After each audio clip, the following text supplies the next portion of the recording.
You didn't fit in. It was a luxury cruise, my dad said when I discovered they used my money. I canceled every payment right in front of them. Now they're begging. I never thought I'd be the one to cut my parents off.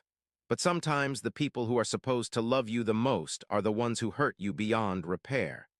The realization came on an ordinary Tuesday, nothing special about it, just another day of going through the motions. I was pulling into my driveway after a 12-hour shift at the warehouse. My back ached. My hands were calloused. Another day of honest work that left me bone-tired but proud. Mr. Jenkins from next door was watering his petunias. He waved as I killed the engine.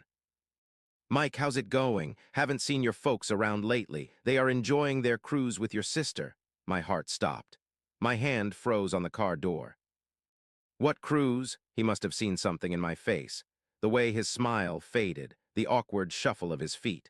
"Oh, the Caribbean one. Your sister posted pictures online. Your parents looked like they were having a blast in the Bahamas." I thanked him, somehow. I don't remember the words that came out of my mouth. I just remember the ringing in my ears as I walked into my empty house. The sound of my world crashing down around me. 3 days ago, just 3 days ago, my mother had called, crying, saying Dad needed medicine they couldn't afford, saying the heating bill was overdue, saying they might not make it through the month, and I had sent them $800, not the usual $600, because they sounded desperate. I sat in my darkened living room, staring at my phone, looking at my bank account. The automatic weekly transfers to my parents, every Friday for the past year, $600 like clockwork, my contribution to keeping them afloat, or so I thought. But now they were in the Bahamas, with Laura, my perfect sister who had never worked a day in her life, who married rich and looked down on my blue-collar job, who somehow still got all the praise despite contributing nothing. My hands trembled as I opened Facebook. I never used it much. Too busy working, too busy surviving. There they were. The pictures, Mom in a sundress I'd never seen before, Dad with a fruity cocktail, Laura and her husband Richard posing on the deck of a cruise ship. All smiles, all happiness, all funded by my sweat and sacrifice. I scrolled through the album, gathering evidence. The timestamp on the photos matched exactly when they claimed to be too sick to answer my calls. The geotags showed the Bahamas, the expensive restaurants, the luxury shore excursions. The deeper I dug, the worse it got. There was Mom wearing a gold bracelet I didn't recognize, Dad sporting a new watch. They had gone shopping in Nassau. That explained the extra $200 they'd begged for emergency medicine. The final blow was a comment thread under one photo. Laura posted how generous Richard was for treating Mom and Dad to this well-deserved vacation. My parents responded with heart emojis, and thanks to their thoughtful children. Children, plural, as if I had been involved, as if I hadn't been deliberately excluded while unknowingly funding their tropical drinks. I didn't cry. That would come later. At that moment there was only numbness, and beneath it something darker, something that had been building for years. Ray. I searched for more evidence, needed to know how deep this betrayal went. A quick check of my banking records showed the timing. My emergency transfer had gone through just hours before they boarded the ship. Another $800 straight from my account to theirs, tagged with the memo, Dad's medicine. There were other transfers too, regular withdrawals over the past 6 months that aligned perfectly with shopping sprees, expensive dinners out, weekend getaways I'd never been told about. I pulled up my text history, reread every desperate plea for help, every claim of an empty refrigerator, every guilt-inducing, "We understand if you can't help us this time." Every thank you message promised they'd pay me back someday. All lies. Calculated, deliberate lies designed to extract maximum financial support while giving nothing in return. The story of how I became my parents' personal ATM started innocently enough. Dad lost his job. Mom's health was declining. They needed help making ends meet until they got back on their feet. I never hesitated. They were my parents, the people who raised me, who supposedly loved me, so I sent money, cut back on my own expenses, picked up overtime, did what a good son would do. But the goalposts kept moving. First, it was just until Dad found work. Then it was just until Mom's health improved. Then it was just until they caught up on bills. There was always a new crisis, always a reason they needed more. Meanwhile, Laura was their golden child, the daughter who made good choices by marrying a wealthy man, the smart one, the successful one. Never mind that I had built my life from nothing, that I had a steady job, a small but paid-for house and savings despite helping them, that I had done it all myself. No, Laura was the one they bragged about to friends. Laura was the one who got invited to family functions. Laura was the one who could do no wrong. And I was just the walking wallet, good enough to fund their lives but not good enough to be included in them. My girlfriend Anna found me like that, sitting in the dark, staring at those pictures, my phone clutched so tightly in my hand that my knuckles were white. Anna had been warning me for months, had noticed the patterns I'd been too blind to see. "It's always an emergency with them, isn't it?" she'd asked after my mother's tearful call about the broken furnace last winter. "And have you noticed it's always right before a weekend or holiday?" I defended them then, made excuses. They were getting older, times were tough. They wouldn't lie to me about needing help. But Anna had seen what I couldn't, or wouldn't. She'd pointed out how they never invited us to dinner but always had money for Laura's family gatherings. How they forgot my birthday but sent Laura lavish gifts. How they called only when they needed something but never to check how I was doing. She'd been right all along, about everything. She didn't say anything at first, just sat beside me. Let me show her the pictures, let me tell her about my parents' call for money just 3 days before. Then she held me while I finally broke, while the tears came, while years of being used and discarded poured out of me in great heaving sobs. Anna had always seen it, had always told me my parents were using me, that they favored Laura, that they didn't appreciate what I did for them. I hadn't wanted to believe her, because what kind of parents would do that to their child? Mine, apparently. The confrontation wasn't planned. I just found myself driving to their house the next morning, calling in sick to work for the first time in 3 years. The drive gave me time to think, to remember other suspicious moments I'd dismissed. Like the time Mom had called crying about property taxes they couldn't pay, while I noticed her wearing a new designer purse in a Facebook photo the very next day. Or when Dad claimed they might lose electricity right before I spotted him showing off a new set of golf clubs to the neighbor. Each memory hit harder than the last. The betrayal wasn't new, it was just that I was finally seeing it clearly. I'd been their safety net for years, their contingency plan, their personal bank with no questions asked, the reliable son who would sacrifice his own comfort to ensure theirs. Meanwhile, they'd been living the good life on my dime, taking cruises, buying luxury items, all while making me believe they were one missed payment away from disaster. Their car was in the driveway. They were back from paradise. Dad answered the door in his bathrobe, surprise on his face. Then wariness, he knew. Somehow he knew that I knew. My mother appeared behind him, nervous smile, hands fluttering like trapped birds. "Mike, what a nice surprise. We weren't expecting you." I just stared at them. These strangers who shared my blood, who had lied to me, used me, made me believe they were struggling while they vacationed on my dime. "How was the Bahamas?" The words hung in the air between us. Mom's smile faltered, Dad's face hardened. "You weren't supposed to find out about that," he said finally. Not an apology, not even shame, just annoyance at being caught. Something broke inside me then, the last thread of respect I had for them. 3 days ago you called me crying for medicine money, and then you went on a cruise. Mom had the decency to look away. Dad didn't. "It wasn't like that. Laura and Richard paid for the cruise. We just needed to spend money." My spending money. My hard-earned dollars funding their umbrella drinks and souvenirs. "And you didn't think to invite me, or even tell me?" Dad's laugh was the final twist of the knife. Short, dismissive.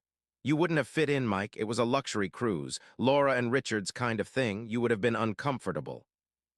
Code for "you're not good enough. You're not like precious Laura. You're just the help." I pulled out my phone, opened my banking app. Right there in front of them, I canceled the automatic payments. All of them. The panic in their eyes was immediate, real in a way their affection for me had never been. "What are you doing?" Mom's voice was shrill, frightened. Cutting you off, find another ATM, I'm done. Dad switched tactics. His voice softened, the voice he used when he wanted something. Now, son, don't be hasty. We appreciate everything you do for us. We just didn't think you'd want to come. You're always so busy working. Working to support them, to fund their lives, to pay for trips I wasn't worthy of being invited to. Save it, we're done here. I turned and walked out. They followed me to the car, pleading now, promises flowing like water. They'd invite me next time, they'd be more transparent, they'd appreciate me more, too little, too late. I drove away with their voices still echoing in my ears. Missed calls lit up my phone all day. Texts flowed in. Apologies mixed with guilt trips, classic manipulation. I blocked their numbers. That evening the doorbell rang. I knew who it would be before I opened it. Laura, perfect Laura with her perfect hair and perfect clothes. The golden child sent to fix what the disappointing son had broken. Behind her stood our parents, and behind them Richard looking uncomfortable. The family united against the rebels. I almost closed the door in their faces, but Honor appeared at my side, squeezed my hand. We would face them together. Laura didn't waste time, launched straight into her practice speech. How I was being selfish, how our parents needed me, how this family had to stick together. You don't understand what you're doing to them, Mike, she said, her voice dripping with practiced concern. Mom's blood pressure is through the roof. Dad can't sleep. Is that what you want, to put them in the hospital? She pulled out her phone, showed me texts from our mother, crying emojis, claims that they might lose the house, that they were eating ramen noodles to survive, all dramatic lies crafted to manipulate my emotions. They raised you, sacrificed for you, Laura continued, her voice rising. Remember when you were sick as a kid and Mom stayed up with you for 3 nights straight? Remember when Dad worked double shifts to buy your first car? How can you be so ungrateful now? Rich coming from someone who had never contributed a dime to our parents' welfare, who had watched me struggle under the weight of supporting them while she lived in luxury. And what about me? She added, her final guilt card. I'm your sister, your blood. We're supposed to be there for each other, and you're tearing this family apart. Is that the brother I grew up with, the one who promised to always look out for me?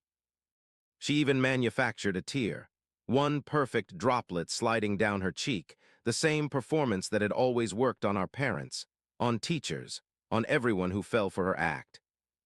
I let her finish, let her run out of steam, watched our parents nodding along behind her, their faces hopeful, thinking their golden child would succeed where they had failed. Are you done? My voice was calm, steadier than I felt. Laura blinked, not used to being challenged. Mike, be reasonable. They're our parents. They raised us. And I've been paying them back for years while you did nothing but look down on me. Laura's face flushed, the first crack in her perfect veneer. That's not fair. Richard and I have our own expenses, our lifestyle. Your lifestyle, Anna cut in, her voice like ice, is not Mike's responsibility. Neither are your parents. Laura turned on Anna then, called her a gold digger, said she was turning me against my family. It happened so fast, Anna's hand in Laura's perfectly styled hair, the look of shock on my sister's face as Anna physically removed her from our doorstep. Dad tried to intervene. I blocked him. Mom cried. Richard just stood there watching his wife being humiliated, doing nothing. The door closed on their outraged faces. The lock turned, a line drawn, and for the first time in my adult life I felt free. The fallout was swift, flying monkeys deployed, extended family calling to tell me how disappointed they were in me, how I was breaking my parents' hearts, how Laura was devastated. I changed my number. Coworkers were recruited to plead their case. I switched departments. A week passed, then 2. My bank account grew without the constant drain of supporting people who saw me as nothing but a resource. Anna and I planned a weekend getaway, something small but special, something I could never have afforded while funding my parents' lifestyle. The morning we were set to leave, my phone rang. A number I didn't recognize. I almost didn't answer. It was my father. Somehow he'd gotten my new number. His voice was different, defeated. The confident manipulator gone. Laura's husband had kicked her out, found evidence she'd been cheating, wanted a divorce, cut her off financially. She had moved back in with our parents, who now had both children at home and no income from either. They needed money more than before to support precious Laura in the style to which she'd become accustomed. The laugh bubbled up from deep inside me, started small but grew until I was gasping for air. Let me get this straight. You lied to me, used me, excluded me, and now you want me to bail out the daughter you always preferred? His silence was answer enough. Goodbye, Dad, don't call this number again. I hung up, blocked the new number, picked up my suitcase and turned to Anna, who was watching me with pride in her eyes. Ready for our vacation? She asked. I was, ready for that and so much more, ready for a life without the weight of ungrateful people on my shoulders, ready to finally put myself first. As we drove away from the house, I felt something I hadn't experienced in years, maybe ever, peace. The first month of freedom was an adjustment. I'd wake up in the middle of the night, panicked that I'd forgotten to send money. My thumb would hover over their contact information, the habit of checking in nearly overwhelming me. But those moments passed, and in their place came a new reality. I started saving for my future instead of funding their lies, opened a retirement account, planned for vacations that I would actually get to enjoy, made decisions based on what I wanted, not what crisis they'd manufactured that week. There were still moments of doubt, times when ingrained guilt would resurface. My therapist, something else I could finally afford, called it the fog, fear, obligation, and guilt. The tools my family had used to control me for so long. Working through that fog was hard. There were days I questioned everything. Was I the monster they claimed, the ungrateful son, the selfish brother? But those days grew fewer, and the evidence of how they'd used me remained undeniable. That was 6 months ago. I've heard through the grapevine that Laura is working retail now, that my parents had to downsize, that they tell anyone who will listen how their ungrateful son abandoned them. Let them talk, the people who matter know the truth. Anna and I are engaged now, planning a small wedding, just us and the people who genuinely care about us. My parents won't be invited, neither will Laura. Some might call it petty, I call it self-preservation. You can only be burned so many times before you learn to stay away from the fire. To anyone who's being used by the people who should love them most, it's okay to walk away. It's okay to prioritize yourself. It's okay to stop setting yourself on fire to keep others warm. Family isn't just about blood, it's about respect, appreciation, reciprocity. I found my real family, the one I chose, the one that chooses me back every day. Here's what I've learned through all of this.